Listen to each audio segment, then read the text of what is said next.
ஷாலும் கர்த்தருடைய நாமம் மகிமைப்படுவதாக. கர்த்தருக்குள் பிரியமானவர்களே, வேத வசனம் இப்படியாக சொல்லுகிறது, தன் ஐஸ்வர்யத்தை நம்புகிறவன் விழுவான், நீதிமான்களோ துளிரை போல தழைப்பார்கள்.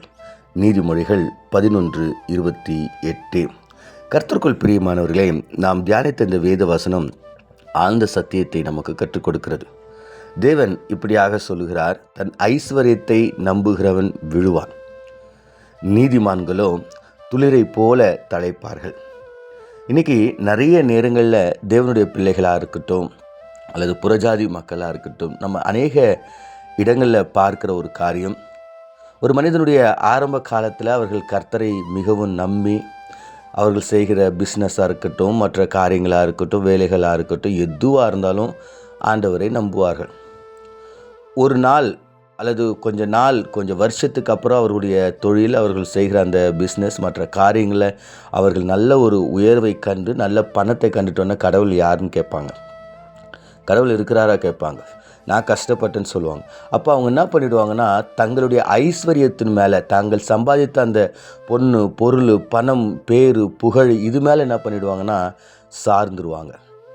அதனால தான் வேதவசனம் சொல்லுகிறது, தன் ஐஸ்வர்யத்தை யார் நம்பி சார்ந்து அதையே ஆதாரமாய் கொண்டு இருக்கிறானோ அவன் விழுவான் என்று.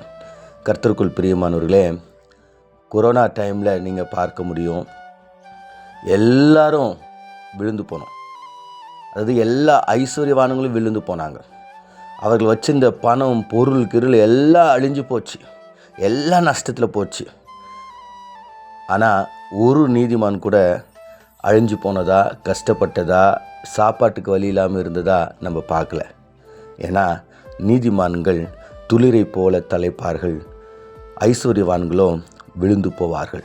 ஆம் பிரியமானவர்களே, இன்றைக்கி நீங்கள் கடவுளை நம்புகிறீங்களா, இல்லை உங்களுடைய பொண்ணை பொருளை நம்புகிறீங்களா, உங்களுடைய ஐஸ்வர்யத்தை நம்புகிறீங்களா, இல்லை உங்களுடைய பேரு புகழை நம்புகிறீங்களா? நீங்கள் ஒரு வேளை ஐஸ்வர்யத்தை நம்புனீங்கன்னா நீங்கள் விழுந்து போவீங்க.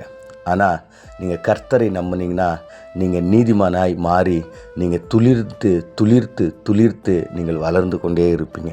கர்த்தர் உங்களை ஆசீர்வதிப்பார். நம்ம கண்களை மூடி செபிப்போம். எங்களை அதிகமாய் நேசிக்கிற எங்கள் பரலோக தகப்பனே, நாங்கள் வாசித்து தியானித்த அந்த வேத வசனத்தின் பிரகாரம் ஆண்டவரே, நீதிமான் ஆண்டவர் துளிரை போல அவன் துளிர்ப்பான் என்று சொன்னீங்களே. ஆம் ஆண்டவரே, உம்முடைய பிள்ளைகள் உம்மை சார்ந்து இருக்கும்போது, ஆண்டவர் உம்மை நாங்கள் ஆண்டவரை ஆதாரமாய் கொண்டிருக்கும் போது நாங்கள் விழுந்து போவதற்கு மாறாக நாங்கள் எழுந்து நின்று துளிர் விடுகிறவர்களாய் எங்களை ஆசீர்வதிக்கிறதுக்காய் நன்றி செலுத்துகிறோம். எப்பொழுதும் உம்மை சார்ந்திருக்க எங்களுக்கு உதவி செய்யும்படியா இயேசு மூலம் ஜெபிக்கிறோம் நல்ல பிதாவே, ஆமேன்.